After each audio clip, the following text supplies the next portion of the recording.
नमस्कार, मी doctor Anagha Kulkarni. Happy and healthy life at home हे आपल्या चॅनलवरती हेल्थ टिप्स असतात, ब्युटी टिप्स असतात, तसंच मोटिवेशनल टॉकसुद्धा असतात. आजचा विषय तसा एकदम सिंपल, साधा, बायकी गप्पा आपल्या नेहमीप्रमाणे. तुम्ही म्हणता की मॅडम तुम्ही डॉक्टर आहात तर त्याबद्दल बोला. तर आपले 2000 वगैरे व्हिडिओ असतील त्या विषयावरती. अलीकडे थोडी मी अशा बायकी गप्पा मारायला लागलेली आहे. मला त्या खूप आवडत आहेत, कारण आजारपणावरती मी खूप बोलली आहे. व्हिडिओ पण आहेत. जरासं चेंज, गृहिणींना नुसतंच आजारातनंच बाहेर काढायचं असं नाही आहे. जरा गप्पा पण मारूया, एन्जॉय पण करूया की मलाही आवडतंय होय हे सगळं, आणि तुम्हालाही आवडतंय हे सगळं, हो की नाही. एका फिल्मबद्दल बोलणार आहे. आता तुम्हाला मी सांगते की आता कुठली फिल्म तुम्हाला सैया, ती पुढची फिल्म बरं का. ही फिल्म आता जी सगळीकडे चालू आहे त्याबद्दल बोलणं, की ती फिल्म बघितल्यावर म्हणे सगळ्या थिएटर्समध्ये पोरं चक्कर येऊन पडत आहेत, त्यांना अटॅक यायला लागले, ते घाबरायला लागलेत, अँझायटी व्हायला लागलेत, कोण डिप्रेशनमध्ये जायला लागलेत, कोण रडतायत, कोण आनंदाने नाचतायत, कोण पार्टनरला घेऊन हिंडतायत, कोण प्रपोज करतायत. हे सगळं थिएटरमध्ये चाललंय म्हणे. म्हणजे ही काहीतरी फार मोठी अजब फिल्म आहे, न भूतो न भविष्यती असं काहीतरी त्याबद्दल म्हटलं जाते. त्यात काम करणारी पण ती 20-22ची पोरं, बघायला जाणारी सुद्धा 20तलीच पोरं. मग मी तेच त्याबद्दल जरा बघितलं, सगळं बरंच सारं व्हिडिओज बघितले, सगळं बघितले. आणि मग माझ्या लक्षात आलं हे काही नवीन आहे का. अहो, आम्ही लहान होतो त्यावेळेला, म्हणजे विसीत होतो तेव्हा, लव्ह स्टोरी, एक दुजे के लिए, हे 2 पिक्चर असे आले होते. अगदी त्याच्या आधी बच्चनचे पिक्चर होते, पण त्यावेळेला आम्ही 20त नव्हतो, त्याच्याहून जरा लहान होतो. पण 20त जेव्हा आलो ना त्यावेळेला हे 2 पिक्चर आले. पुन्हा तो जॅकी श्रॉफचा हिरो, तोही त्याच वेळेला आला. असेच हो हे पिक्चर. आम्ही 20त गेलो, 20 काय 20 असं काय व्हायला लागले मला. आम्ही 20त असताना, म्हणजे टीनेज असताना, म्हणजे हे पिक्चर आले. आम्ही असे भारावून गेलो आणि असं वाटायला लागलं की कधी आम्हाला सुद्धा ही संधी येते. लव्ह स्टोरी, एक दुजे के लिए, हिरो, अशा स्टाईल. आम्हाला पण शिक्षणाचं राहिलं बाजूला, पण हे पिक्चर बघून आल्यावर हेच डोक्यात आम्हाला कसा कधी हे प्रसंग अनुभवायला मिळत आहेत असलं बरं का. ते जे बघून येतो ना तसंच आपल्याला करावंसं वाटतं, तसं आहे ते सगळं. आणि मग बघायला जाताना सुद्धा ग्रुपने जायचं. मग तिथे काही ग्रुप व्हायचे, जे धाडसी असायचे ते एकमेकांच्या समोर व्यक्त व्हायचे, त्यांच्या जोड्या बनायच्या. जे धाडसी नसायचे ते आपल्या मनातच ठेवून असायचे पुढची काही वर्ष. नाहीतर मग अभ्यास करायचे. म्हणजे हे जमलं नाही तर अभ्यास करायचे, हे तुम्हाला सांगते बरं का. कारण हे बघा, शेवटी ते एकमेकाला एकमेक मिळाले तरच ती जोडी जमणार. मग त्या जोड्या त्या पद्धतीने वागणार, भेटणार वगैरे वगैरे, ते काय असेल ते सगळं नाही जमलं तर मग अभ्यासच करायला पाहिजे ना. त्या जोड्या सुद्धा अभ्यास करायच्या नाही असं नाही, पण सोबत करायच्या, सोबत त्यांचा अभ्यास सुद्धा सोबत. मग आम्ही मात्र कॉलेजमध्ये फक्त अभ्यासच केला बरं काय. पण तुम्हाला गंमत काय सांगते, 20त प्रत्येक व्यक्तीलाच असं वाटतं की आपल्याही आयुष्यात हा असा प्रसंग यावा. अलीकडे आलेला तो सैराट वगैरे पिक्चर, ते त्यातलेच आहेत की. कसं आहे, हे जेव्हा त्याच्यानंतर माझं लग्न झाल्यानंतर तो हम आपके है कौन आला, कयामत से कयामत तक आला, म्हणजे ह्या सगळ्या फिल्म्स नंतर आल्या. मग त्यावेळेला मला त्या फिल्म्स आवडल्या. पण आमची लग्न झाली होती, आम्हाला एक मूल जस्ट झालं होतं. त्यामुळे मग आम्हाला त्या तेवढ्या अशा भावल्या नाहीत किंवा आम्ही त्याच्यात वाहावत गेलो नाही. आपण ज्या प्रसंगामध्ये जे पिक्चर बघतो, ज्या वयात जे पिक्चर बघतो, ज्या त्या पद्धतीचे पिक्चर असेल तर आपल्याला ते असं एकदम अपील होतात, नाहीतर अपील होत नाही. अलीकडच्या काळामध्ये ह्या 10-1 वर्षामध्ये मला वाटतं असा रोमॅन्टिक आणि छान पिक्चर कुठला आला नव्हता जो VCच्या पब्लिकला खेचून गेल. सगळेजण हल्ली त्या मोबाईलवर वगैरे असतात, थिएटरमध्ये जाणं सुद्धा कमी झाले सगळ्यांचंच. ते आता ह्याच्यामुळे थिएटरला पब्लिक जायला लागेल, कारण थिएटरमध्ये एकतर ना ती गाणी बिणी असतात, ती तुम्ही मोबाईलमध्ये ऐका तीच गाणी, काही फारसं वाटत नाही. तुम्ही स्वयंपाक करत करत ऐकलं की ठीक आहे, स्वयंपाक झाला, गाणी बंद. ते जेव्हा तुम्ही थिएटरमध्ये कामधंदा सगळं सोडून तिथं करून बघता ती फिल्म, म्हणजे डोळ्यात प्राण आणून नुसतं असं डोळे बाहेर काढून आणि लाळ टपकत करून बघता ते पिक्चर. आम्ही सुद्धा असे पिक्चर बघितलेले आहेत बरं का. करून जरा सुद्धा एक शब्द एक क्षण इकडं तिकडं होता कामा नये, असं असतं ते, वयच तसं असतं. आणि ते मोठा मोठा स्क्रीन, अलीकडं तर किती मोठे स्क्रीन, बसायला मस्त खुर्च्या, ते मल्टिप्लेक्स असतात ना, AC, शेजारी लिव्ह इन रिलेशनशिपमधली मुलगी, गर्लफ्रेंड बॉयफ्रेंड वगैरे वगैरे, हे असे सोबत सोबत जातात होते. त्यामुळं ते त्यांना असे पिक्चर, हा पिक्चर त्यांना फार अपील झालेला आहे ह्या मुलांना, बाकी काही नाही आहे. नाहीतर त्या पिक्चरमध्ये जे सगळ्या पिक्चरमध्ये असतं तेच आहे. कसं झालं आहे की थोडासा बिनधास्तपणा आला हो जगामध्ये सगळीकडंच. प्रेम केलं म्हणजे आता पुढचं सगळं केलंच पाहिजे, अशी सगळी अवस्था आहे आता आजकाल. नॉर्मलसुद्धा कपलमध्ये, कपल म्हणजे लग्न व्हायच्या आधी 20-22मध्ये सुद्धा सगळं करून बसतात.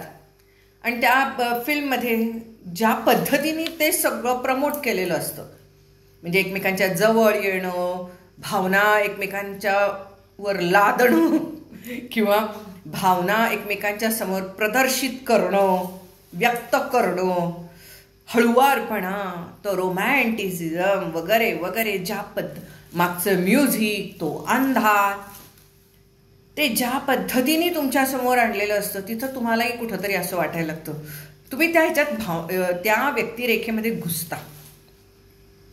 पूर्वी सुद्धा तसंच व्हायचं, पण आता हे सगळी माध्यमं जास्त प्रभावी आहेत. म्युझिक वगैरे सुद्धा असं लाऊड आहे आणि फार सॉफ्ट आणि सुंदर म्युझिक त्याच्यामध्ये दिलेलं आहे. म्हणजे जी गाणी मी ऐकते त्यावर, ती गाणी आमच्या वयातल्या लोकांना आवडणार नाहीत, कारण आमच्या वेळेचं म्युझिक वेगळं होतं. माझ्या आईच्या वेळेचं सुद्धा म्युझिक वेगळं होतं. माझ्या आईला मधुबाला वगैरे आवडायची, राज कपूर आवडायचा, धर्मेंद्र आवडायचा, माला सिन्हा आवडायची.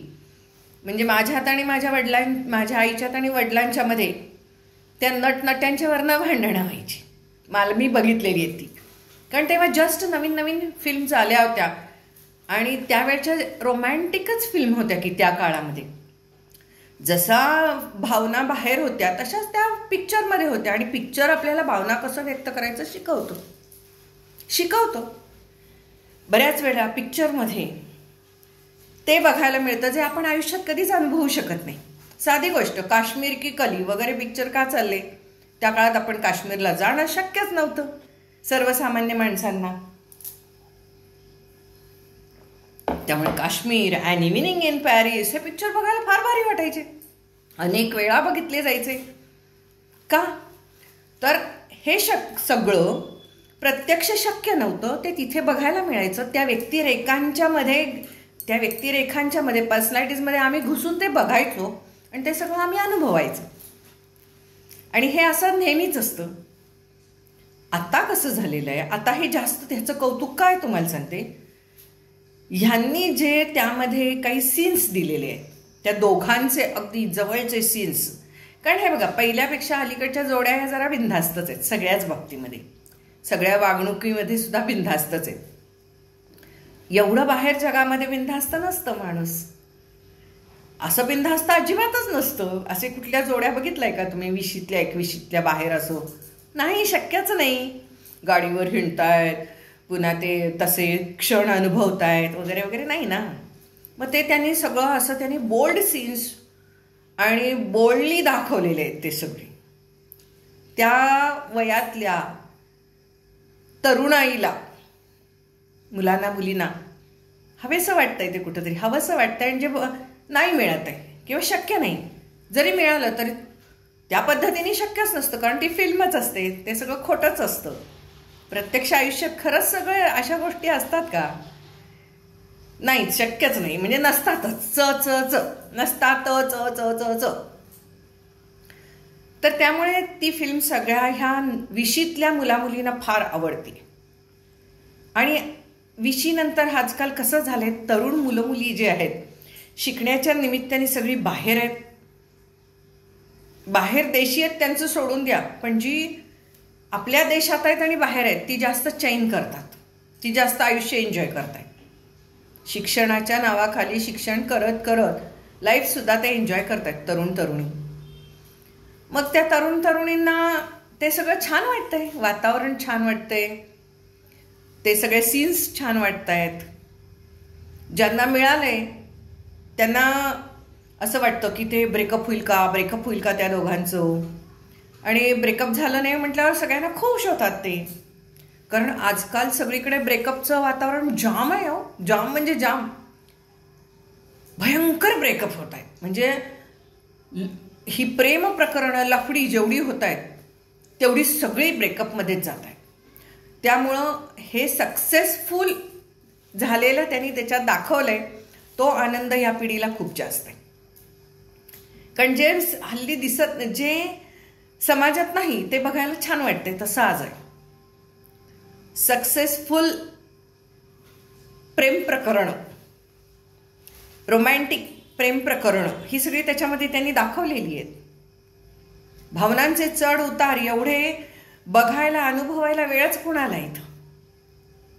सगळेजण आपल्या आपल्या व्यापात आहेत आणि करिअरच्या मागे आहेत, त्यामुळे ते तिथं बघायला त्यांना छान वाटते.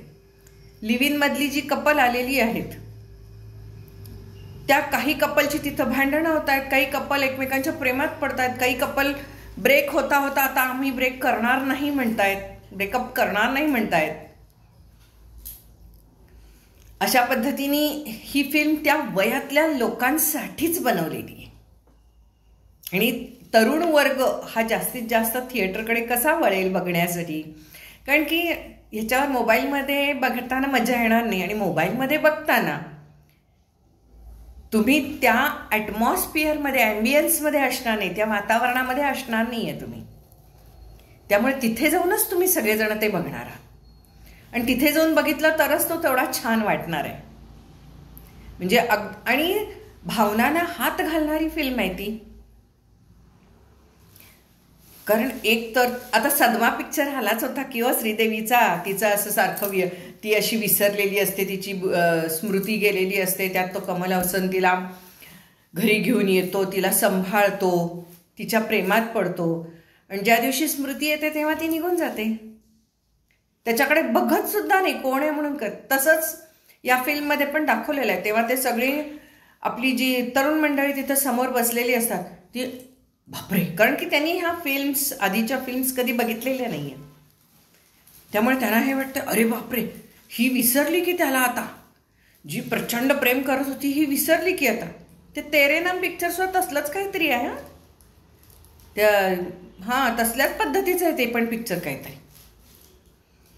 तर अशी ही फिल्म्स येऊन गेलेल्या आहेत. पण त्या त्या वयामधल्या लोकांना त्या त्या वेळेला त्या फिल्म्स आवडल्या. तसं आत्ताच्या ही VCची जी ही आहे, टीनेजर्स जे आहेत किंवा हे 21मध्ये जाऊन पाहणारी जे आहेत त्यांना हे बरोबर पकडणाऱ्या फिल्म आहे, आणि त्यामुळे या फिल्मचा एवढा बोलबाला आहे.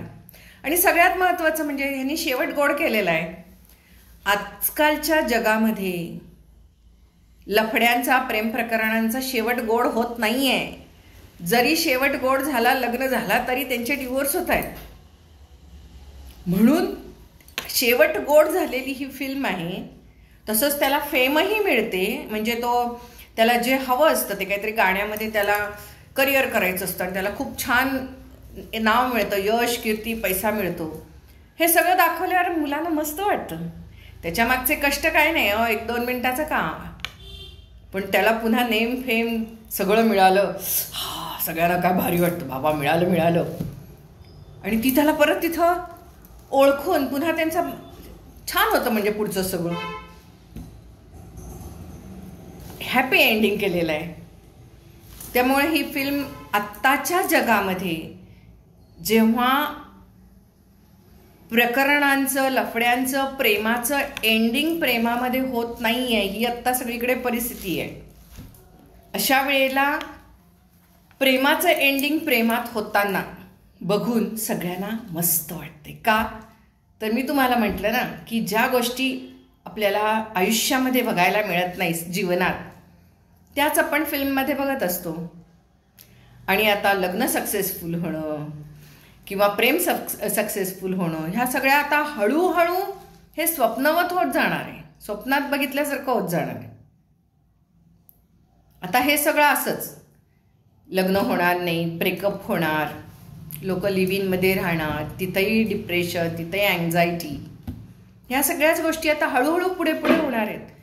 त्यामुळे असं हे काहीतरी चमत्कार, म्हणजे प्रेम होतंय, लग्न होतंय, लग्न टिकतंय, शेवटपर्यंत जातंय, हे आता चमत्कारामध्ये धरलं जाणार आहे बरं का. याच्या पुढे काही वर्षांनी चमत्कार, तसं हे त्यांना मस्त वाटतंय सगळ्यांना बघायला. कारण की बदलणारी जगाची परिस्थिती किंवा आत्ताची जी लाईफस्टाईल आहे ती इतकी असुरक्षित आहे की त्यांना हे सुरक्षित कपल, म्हणजे एक सेक्युअर्ड रिलेशनशिप ही जी त्याच्यामध्ये त्यांनी दाखवलेली आहे ना, ती सगळ्यांना भावती.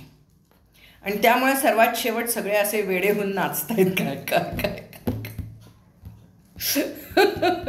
अशी ही सगळी फिल्म आहे. तरुण पिढीतला जरा त्यांच्या भावना आजकाल जरासं बिंदास्तच असतात ना तरुण मुलं मुली आजकालची. जरासं त्यांच्यामध्ये बोलणं होईपर्यंत त्यांच्यात रिलेशन चालू होतं. त्याच्यात बरेच शब्द आहेत आजकाल, सिच्युएशनशिप, रिलेशनशिप, पार्टनरशिप, याऊशिप, त्याऊशिप, बऱ्याच गोष्टी आहेत आजकाल. म्हणजे पूर्वीसारखं दोघं जण भेटले, एकमेकांवर प्रेम, मग प्रेमाच्या आणाभाका, मग लग्न, मग एकदम लग्नच वगैरे वगैरे, हे असं नाही आता. हे आता म्हणे एकमेकांना भेटायचं, मग दोघांना भेटल्यावर त्यांना दोघांना वाटलं की आपल्याला टाईमपासला कोण नाही, तर टाईमपास ती रिलेशनशिप वेगळी टाईमपासपुरती.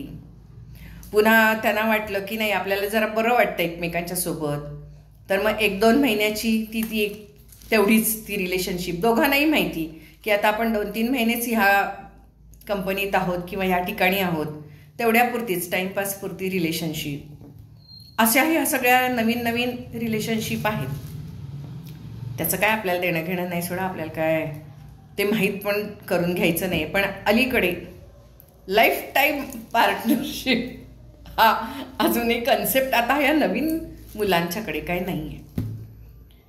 आणि ते हल्ली जेन झेड वगैरे असले काहीतरी आले की जे ते ह्या याच्यातली ही मुलं वगैरे वगैरे, तर त्यांच्यासाठी ही फिल्म छान आहे म्हणे. त्यांना मनाला खूप आधार मिळतो. अँझायटी आणि डिप्रेशनमध्ये जे असतात त्यांना ते एक सुकून मिळतो की नाही ह्या सगळ्यातनं काहीतरी चांगलं होऊ शकतं, हा एक आशावाद त्याच्यात दिलेला आहे. आणि त्यामुळे त्यांना सगळ्यांना ती फिल्म फार आवडती आहे असं दिसतंय.